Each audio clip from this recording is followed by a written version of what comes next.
Good morning, everybody, and welcome to the Merry Monday Mail Call Show. I'm your host, Dave. Welcome wherever you are in the world. I'm assuming it's a Sunday, and if it's not, it's a Monday, and you're here in Australia with me. So welcome to the show.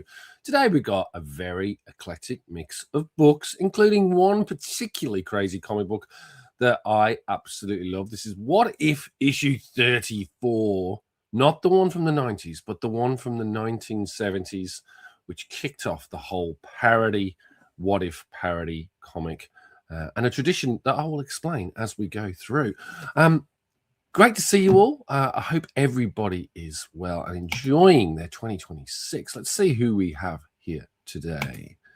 We have Derek Hammontree. Hello, how are you, Derek? It's really good to see you, my friend. I hope you are well. Mark from Legion of Comics. I will go out on a limb and say, yes, it's the craziest Marvel comic ever. Yes, it is. And wait till you see it, Mark. I think you'll enjoy it. Welcome to the show. Hank Henshaw's here. Hello, Hank. And Christina Payne, mod extraordinaire. Hello, how are you, Christina? It's great to see you too. The coach is here, Comic Collector Coach. Hello, folks. And Gav 77, I can't read because I'm so blind. 7843. Hey from the UK. Hello, welcome. Sunday night, UK time. Great to see you. I will be hopefully over there at some point very soon. So yes, let's see if I can do a show from there. All right, I'm going to try something a little bit different today. We're going to change the layout just a little bit and go straight to the overhead camera and just go overhead. Let's see if this will work. So if we go there, and then I go there. There you go. All right. So hopefully you can all hear me okay still.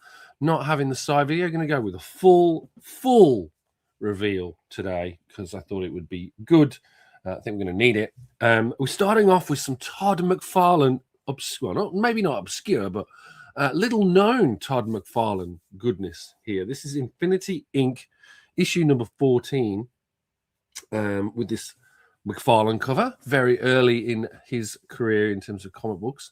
For those of you who don't know, he did start in DC on Infinity Inc.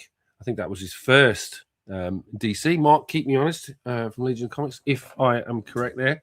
But yeah, I have been picking these up as and when I see them, purely to just get early in Todd McFarlane pieces of work. And as you can see, it's not really recognizable as Todd's work. So still very early, still learning his craft. But you can see certain things that scream McFarlane, like the screech there. But yeah, I just thought I'd pick this up. Again, I've been picking these up little by little as I see them. It's not something that I'm necessarily massively interested in reading, but more interested to see Todd's early art style. And you can see some of that coming to fruition here. Like that's very reminiscent of the Hulk panels and maybe even Venom at that point there. So yeah, still learning his craft. Very trademark McFarlane there as well, as you can see. So yeah, as I say, if you can pick these up, I think they're certainly relatively inexpensive, and you get a little piece of Todd McFarlane history in your collection. So I thought that would be a good one to share with you all. And there you go. Look at that. Pretty impressive stuff. Very good to see. Didn't even know that they had Remco Warlord toys. Now, for those of you who have been watching the channel, we did a video on Warlord recently. I'm sort of collecting the early part of the run. So yeah, I didn't even know that this existed. So this is good. I shall have to go and check them out and see how many or if these are actually made. But here is your Infinity Inc.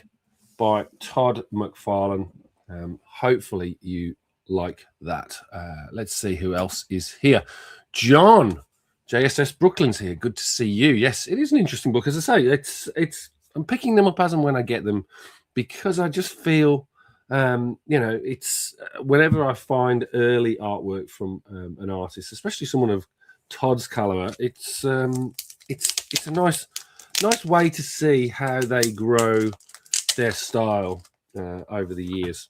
All right, next one is House of Mystery 287, with this, I can't see it for the life of me now, with this werewolf cover. My eyesight is going terrible, folks. I need to get myself some better glasses. Mike Kaluta cover there, with the evil werewolf. And again, I love picking these up whenever I see them. Great little horror books that you cannot go wrong with. So I thought I'd pick that one up. Nice bit of Dracula there. And J.M. DeMatteis story. And on this one. So yeah, great to be able to pick up a little bit of bronze. Is it bronze or copper age horror in this case? But yeah, always like picking up these books. I did pick this one up, Whatever Happened to the Man of Tomorrow, Part 2. This one Mark will like. As I stated, Alan Moore was my main reason for picking this up, but I need to get Superman 423 to go with this. It's a two-part story, which is telling the story of the end of Superman post-crisis or pre-crisis, but yeah, an interesting story by Alan Moore, which, as I say, I wanted to pick up. Got the second part, so now I just need to get the first part. But yes, this, if you're looking for it, Superman 423 and Action Comics 583 for this highly regarded story by Alan Moore. As I say, it features, I wouldn't say a twist ending, but it does feature a relatively interesting ending. I won't give it away because it's a book that you should go out and seek out from there. Kilted Corgi's here too. Hello, welcome to the show. Hope you're enjoying the book so far. So yeah, there's the Action Comics 583. Picked that one up because of Alan Moore, obviously. And as I say, I'll have to pick up 423. Some of you will have seen this on the show as well. I have been picking up I've been trying to get a really decent set of Legends in high grade. So I picked up another few from Dave and Rachel at Future Past Vintage Collectibles, so I can sort of flesh out the collection, and I have them all in really, really high grade, and I'll be selling my undercopies on these pretty soon anyway. So this is issue 2, and then this really difficult cover, issue 5, with that black there featuring Captain Marvel, or Shazam on the front there. Captain Marvel is the proper name. Let me tell you. And then the end of the series, issue 6. So this is, as I say, Legend. Again, the reason why I'm purchasing this, why I'm collecting this, why I like it, is Mr. John Byrne on art. Great to see him creating all of these, recreating all of these superheroes. And Legends was a great series of that because he got to go through pretty much the entire DC roster, funnily enough. And John has said, Dave, that as an early promotion for the Watchmen in 583. Excellent. We shall have a look at that in Action Comics 583. In fact, let's crack it open, John, and have a look for the viewers at home. So wouldn't want to miss a handy tip like that. So let's see what we can find in here. As you can see, in excellent shape. Once again, from Dave and Rachel of Future Past Vintage Collectibles. Let's see here. Might be in the editorial, I'm assuming, John. We will find out. Let's have a look. Nice bit of crypto action there for crypto fans. And not seeing any Watchmen.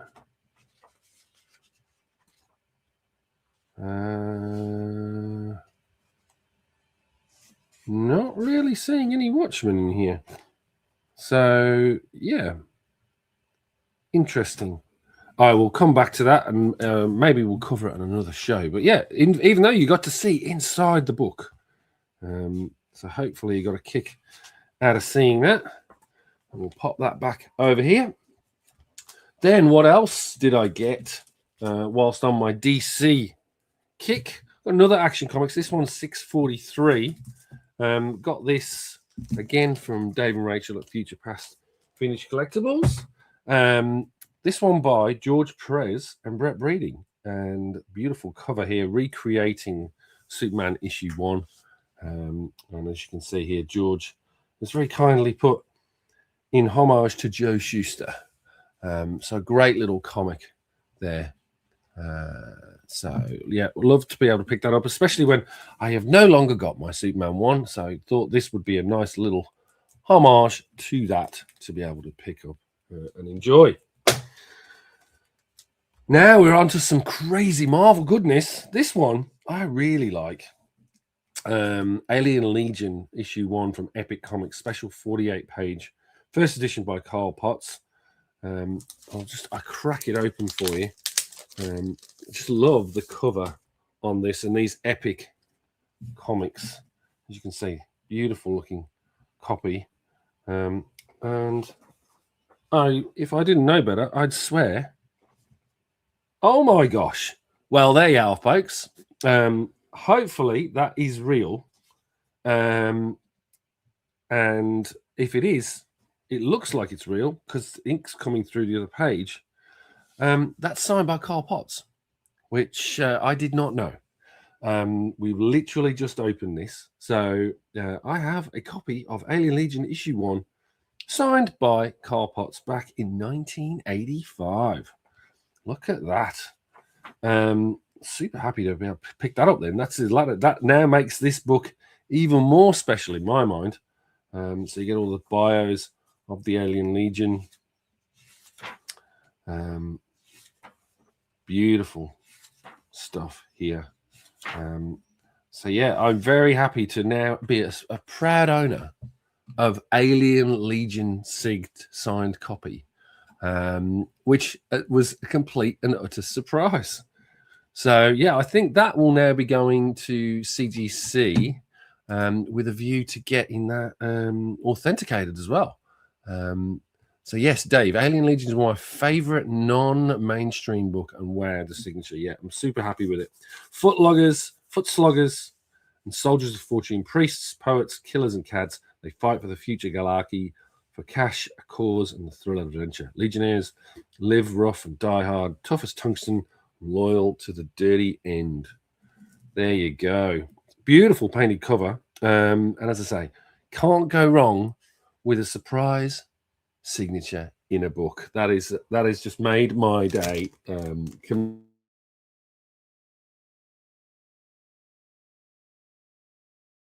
Stoked as I was to have found Comet Man.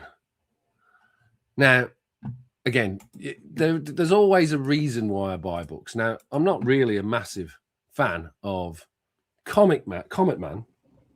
Who I am a massive fan of is our man Bill Sienkiewicz, who is the the artist on this amazing cover.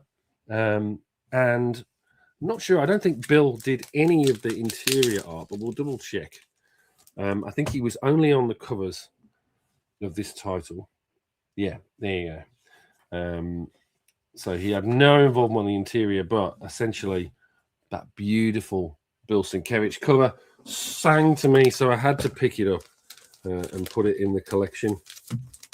A nice little book to add to the mix there. This one I won't take out to show you, but I will show you the cover. Again, I'm collecting the 25th anniversary covers of the Marvel 25th anniversary covers.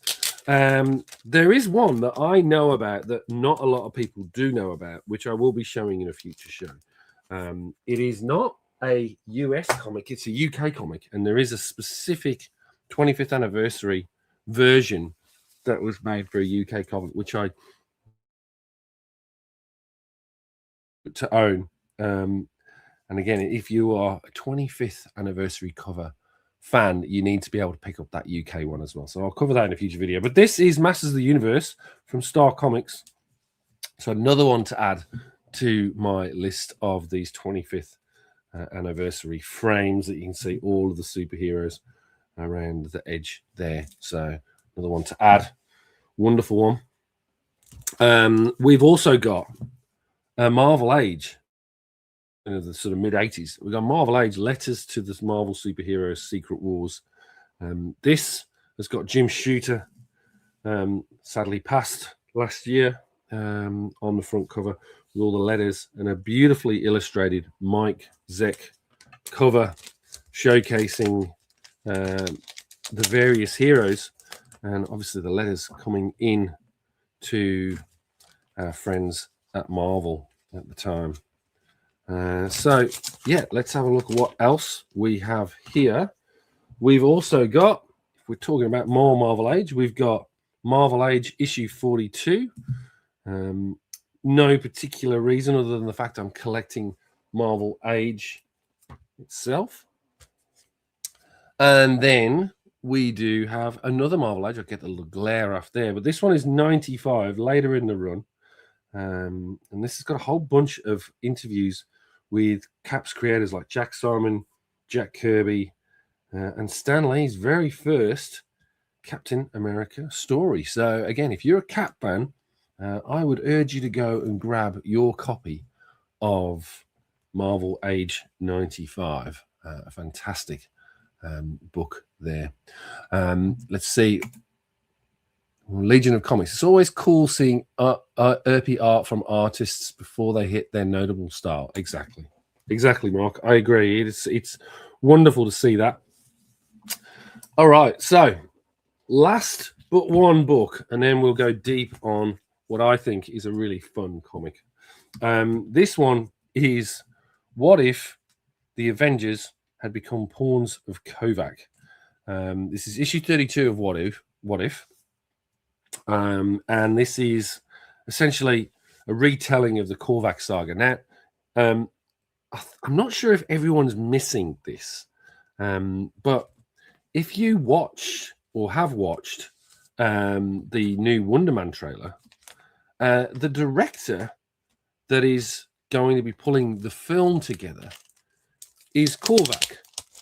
And Corvac Saga was one of those amazing books, Avengers runs, that, you know, it is always cited as one of those great books, and a character that everyone touches on. So I'm amazed no one's picked up on the fact that Corvac is the director of the movie in the Wonder Man series. So just thought this was quite timely. Thought it'd bring up for a conversation with you all, because again, I'm not sure if I'm the only one that's sort of seeing this or thinking about it, but surely having Corvac, who was an existential threat for the whole of the cosmos in Avengers, you know, it's a bit of a funny one to have as a director of a movie in a TV show. So we'll see what comes of that. But that's What If, which will give you a clue as to our next book. And I will take this one out so we can have a look at it. This one I really wanted to take out and share with you all, because I read this the other day and loved it. Had an absolute scream reading through it. So I wanted to share it with you. So you can probably get a sense of the madness on this front cover here, right? So this is What If 34. Now, a bit of background on What If 34. It's a full parody issue. So not one of these stories is meant to be taken seriously. You'd argue that normally Marvel is not meant to be taken seriously in any way, shape, or form. And they even warn on this: stop, do not buy this issue.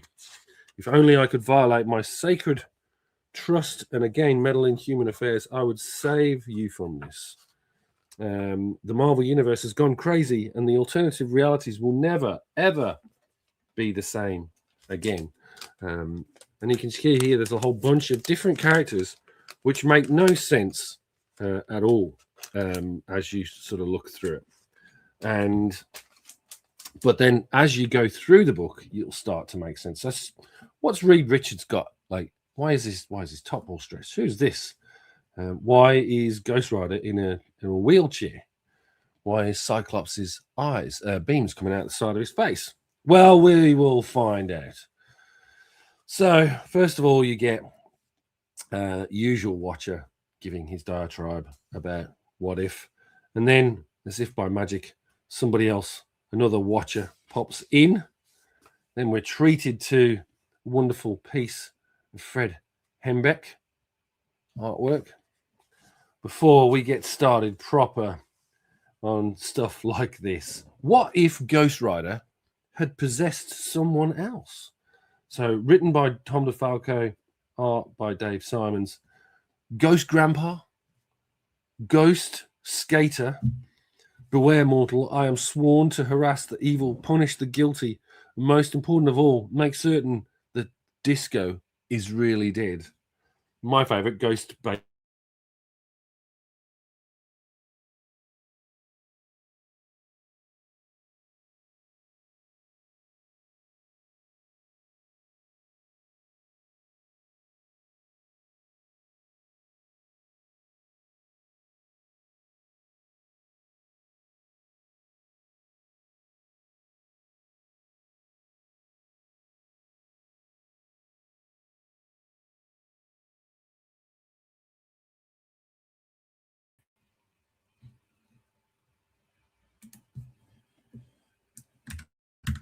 Ah, you're back. Hello. Hopefully that didn't go off for too long. It felt like it went off for a little while. Let's put this back up so you can see the book. Wow, that was weird. I think my internet decided to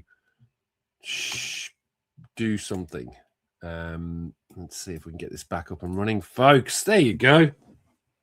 So what you can see here is they were written by various different. So Tom DeFalco on this one.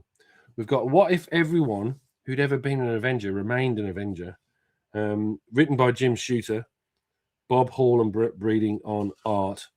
But you get some really great, interesting, quick ones as well. So we've got What If Him Had Married Her? Him, her, them, Bartholomew. What if Black Bolt had got hiccups? What if Galactus had ate the Earth? What if Kazar was a middle-aged accountant instead of a savage? That's by Brett Anderson. Mark Grunwald on these ones here. This one's a little controversial, to be honest, but it's got one great joke and one couple that are a little bit sort of close to the bone, I think. What if the Hulk were yellow? Hulk may be yellow, but not Hulk. Hulk, not chicken.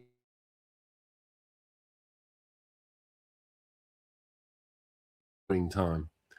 I'm not sure what's going on. Let me know. It's glitched a couple of times before it went off. Excellent. Thank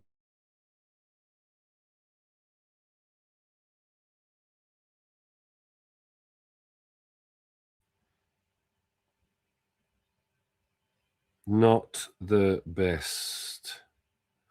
Hopefully, we'll get this back in just 2 seconds. Looks like the internet is playing up a little bit, so we will just give it 2 seconds. Luckily, we got through. Let's just see. One more second. We'll continue on. What if Captain Marvel hadn't died? Oh, I feel great. Nothing going on in the universe. I guess I'll just fly a couple of times around Saturn. What if Phoenix had lived? And what if Elektra had survived? An advertisement for Hercules. What if the Dazzler had become a stand-up comedian instead of a singer? That in itself, interesting. Let's just prioritize the device to see if this will keep going for everyone. I liked this one when I saw it. What if Marvel Comics and the National Endowment for the Arts presented Spidey intellectual stories? So yeah, and another funny one to add there.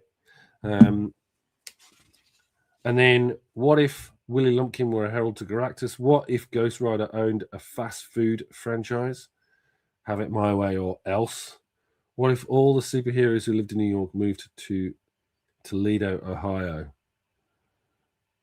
And then what if the Watchers in all realities got together and watched Watchers watching Watchers watching Watchers watching Watchers watching Watchers watching Watchers, by Mary Duffy and art by Terry Austin, with an Elmer Fudd appearance in there, albeit briefly.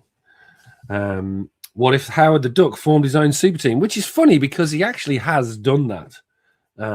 Or these have all appeared in an animal squad at some point. Not sure if Howard was actually the founder of it, but interesting that they should. Truly one of the oddest alternative realities ever encountered.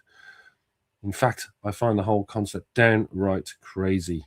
I think the joke there is that DC had done something like that, hence the reason why they've got DC. Downright crazy there. Then we had what if Thor had a Swedish accent? Brett Breeding, Mark Grunwald on scripts and layout, and Brett Breeding on inks there. But the one that I like is the Cyclops. What if Cyclops energy beams came out of his ears? Look at that one. And then my favorite at the bottom, what if Wonder Man were a woman and Power Man were a girl? And then it's showing the pair of them. But then it says, Dear Marvel, our lawyers advise you not to go ahead and print this gag. With love, your distinguished competition. I think we know what that all means. Chonko's here. Hello, Chonko. How are you doing? Nice to see you, mate. Welcome to the show. What if Black Bolt were a rock star? He would clearly bring the house down, as you can see here. This one I have seen before. I'd seen it on the back cover of, I think, Daredevil's issue 7 in the UK in black and white. But again, this one's funny because it's what if Daredevil were deaf instead of blind? Well, you're lousy. Get him. Hey, what's that? You've got to speak up. Here, he's over here. Yep, the man without fear. That's me. Stop mumbling. Speak up. And again, this is written and drawn by Frank Miller himself. So, yeah, I would be, if you're a fan of Frank Miller's Daredevil, you've got to find this issue purely for this page. And a great one.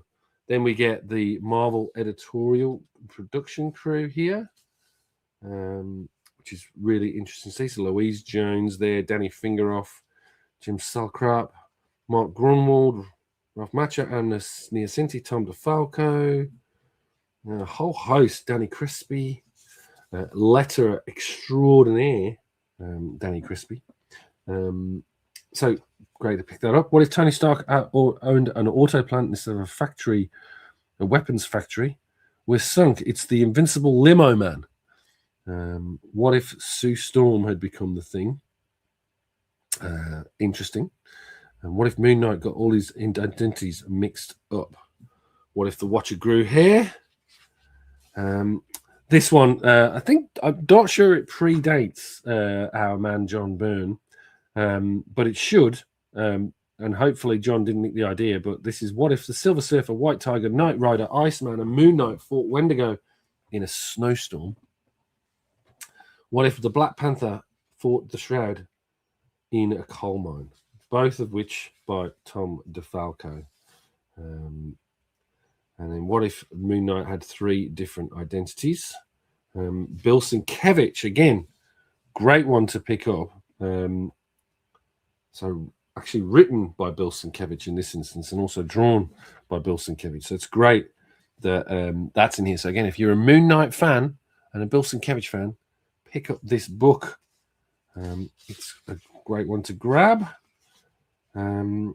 If this would have predated, actually, this would, because it was 1977. So yes, this would and did predate that John Byrne issue, where he literally took this concept in Alpha Flight and had complete whiteout panels, basically emulating. So Tom DeFalco, we have you to blame for that story in which John Byrne decided to do that.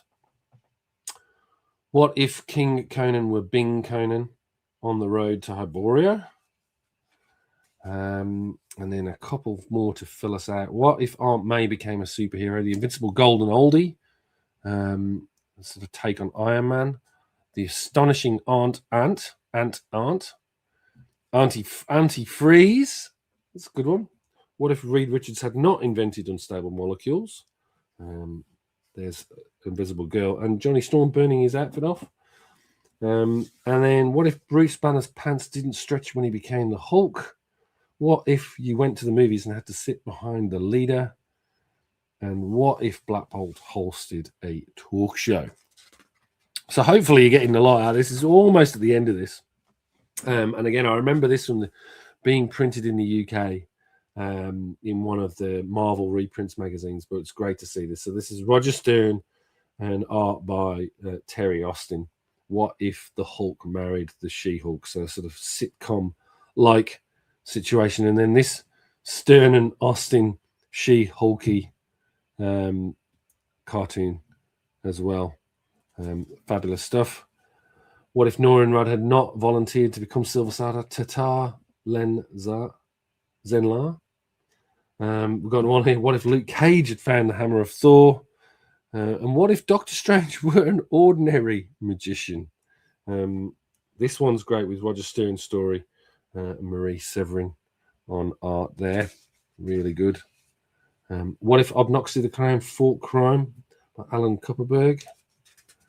And I think quite timely, this one. John Romita Jr. and Bob Layton. What if Iron Man had an eating problem instead of a drinking problem? With classic retelling or re-showing of Demon in the Bottle with McDonald's there and some string to let him get into his outfit. What if the Daredevil could see, running away from all his villains? What if Thor got a haircut? And what if Spider-Man had married Black Widow?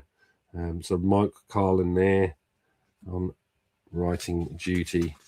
And then to close us off, Mike Carlin there doing more. What if Doctor Doom had a sense of humor? But seriously, folks, what if Galactus needed quick cash, cashing in Silver Surfer? And what if, or what will happen when Stan Lee reads this issue? You're all fired. Enough said. So there you have it, folks. Marvel Comics What If issue 34, parody issue. Now, before we close the show off, I did want to say on this one, there is a follow-up, which is in the 90s, which again is in volume 2, issue 34. They did exactly the same thing. They had a full issue of parody of What If. So if you can go and grab yourself a copy of that. But hopefully you've enjoyed going through that. I know I love that book, so wanted to share it with you. Hey, Vincent, good to see you. We're just about to close the show, my friend. It's been an absolute joy catching up with you all as ever. Thank you very much. Hope you enjoyed it. Hope you have a great week. We will see you next week. And I'm not sure what I'm going to bring for you next week, but I'm sure it will be as interesting as this week's as well. So look forward to seeing you then. Take care of yourselves and have a great week.